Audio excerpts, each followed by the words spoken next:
Really appreciate the time here, Spencer. So I'm an SEO by background.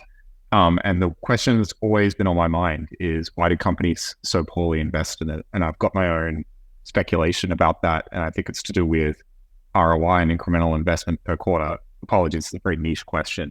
Yeah, But I'm no, curious. it's a great question. I love the question. I just spent half hour on this topic yesterday at Pacaso, where I said to my co-founder and CEO, I said, it's been a couple months since I've heard anybody say SEO.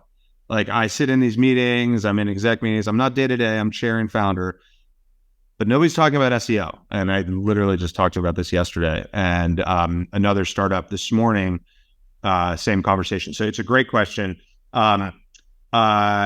Zillow was good at SEO, kind of like B plus, like, yeah, we sort of knew it was important. But once we bought Trulia, we were like, holy shit, now I get it. And Trulia, total credit to Pete and Sami, co-founders of Trulia, especially Pete. Pete, the CEO and founder, was basically like the PM for SEO at Trulia.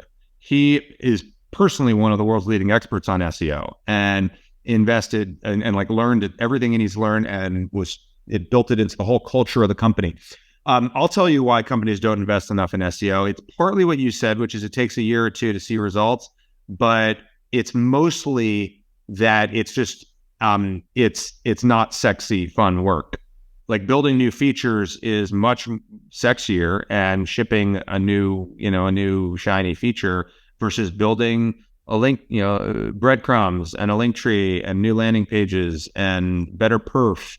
I mean, let's face it, all that stuff is kind of boring. I know it's interesting to you, but like, it's not, and actually we did a thing at Zillow after we bought Trulia, I was like, okay, we got to get serious about SEO across the Zillow brand, not just Trulia brand.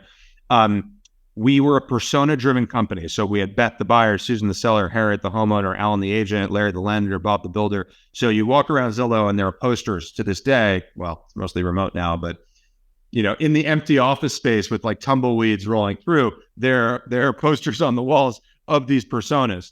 And we created a new persona, which was Googlebot.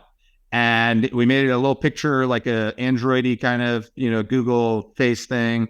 And we put these little index card things behind everyone's desk that was like, I am Googlebot, you are designing for me, like blah, blah, blah. And it was like, it took 6 months to convince the product teams that it was like that building for Googlebot was good. Like that was the way to get if you're an engineer, you're a PM, you're a designer, you want your code and your feature to be viewed by many tens of millions more people, then you need better SEO and you should care about this stuff. And it required a heavy lift culturally to get people serious about it. And even at Pacaso, starting from scratch again, in 2020, with a team from Zillow. And I still would give us like a B plus, maybe A minus in terms of like really caring about SEO and building it into the inner workings of the company. So it's hard, but boy, is it important. Thanks. Very validating. Appreciate it.